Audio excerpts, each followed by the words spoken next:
Hello everyone, নমস্কার, আসসালামু আলাইকুম। কেমন আছো তোমরা সবাই? অনেক দিন হয়ে গেল তোমাদের প্রশ্নগুলো দেখা হয়নি। চলো এরপর থেকে তোমাদের প্রশ্নের অ্যান্সারগুলো আমি দেব, যেগুলো আমি সিলেক্ট করে রেখেছিলাম। তুমি প্রশ্ন করেছিলে, আমার একটা প্রশ্ন আছে।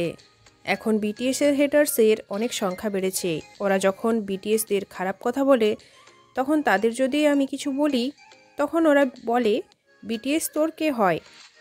এর উত্তরে আমরা অনেকেই ভালোভাবে দিতে পারি না। কিন্তু তুমি কি বলবে আমরা কি বললে হেটার্সটা চুপ হয়ে যাবে? চলো এটার উত্তর আমি আজকে তোমাদের দেব।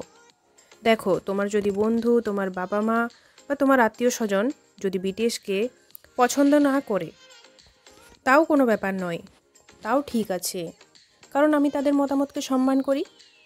কিন্তু যদি কেউ তাদের ঘৃণা করতে শুরু করে এবং তাদের সম্পর্কে খারাপ গুজব ছড়ানোর চেষ্টা করে, তবে কিন্তু আমি সেই জিনিসটা সহজে হতে দেব না। কারণ অন্ততপক্ষে বিটিএস ঘৃণা করার যোগ্য নয়।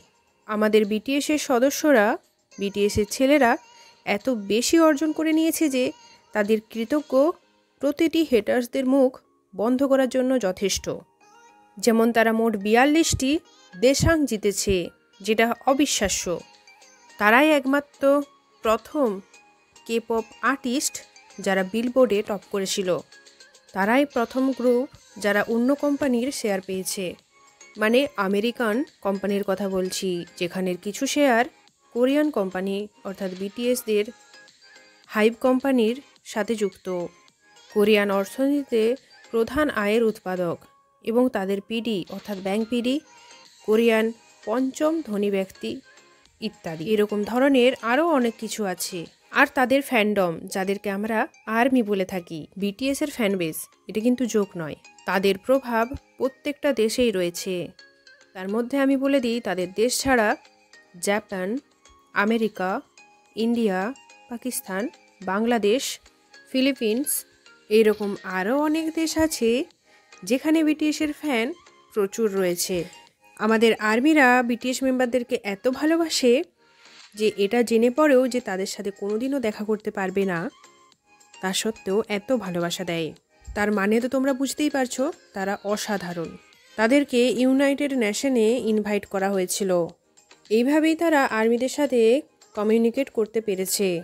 আমরা হয়তো তাদের ভাষাটা বুঝতে পারি না, কিন্তু তাদের প্রত্যেকটা গানের মানে মানুষের হৃদয় এবং আত্মাতে পৌঁছে যায়। তোমরা এই প্রশ্নটার উপর নির্ভর করে অন্য অনেক উপায়ে তাদের বক্তব্য অর্থাৎ হেটার্সদের বক্তব্য ভুল প্রমাণ করতে পারবে। আর এই কথাগুলোই হলো মেন, যেগুলো আমি ইউজ করি যখন হেটার্সরা আমাকে এরকম বলে। আমি তো এটাই বলবো যে যদি কাউকে পছন্দ না করো তো করার দরকার নেই, কিন্তু তাদের হেট করারও দরকার নেই। যেমন সালমান খান, শাহরুখ খান, আমি তো এদের ফ্যান নই, কিন্তু আমি কি তাদের হেট করি? করি না তো। বা তাদেরকে নিয়ে কোনো কমেন্টও করি না। এইগুলো কারা করে বলো তো? যাদের কাছে কোনো কাজ নেই।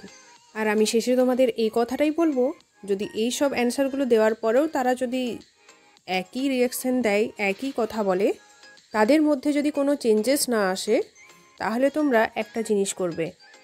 কারণ যারা তোমার রেসপেক্ট করে না, তুমি যার ফ্যান তাকে রেসপেক্ট করে না, তুমি যাকে এত ভালোবাসো তাকে সম্মান করে না, তাকে ইগনোর করাই ভালো। কিন্তু এটা মনে রাখবে, আমি যেটা তোমাদের প্রথমেই বললাম, যে পছন্দ না করতেও পারে, কিন্তু হেট করা চলবে না। ওকে? তো যারা পছন্দ করে না বিটিএসকে, তাদেরকে কিছু বলার দরকার নেই, কারণ সেটা তার ব্যাপার, তাকে সে পছন্দ করবে কি করবে না। কিন্তু হেট যদি কেউ করে, তাকে কিন্তু ছাড়বে না।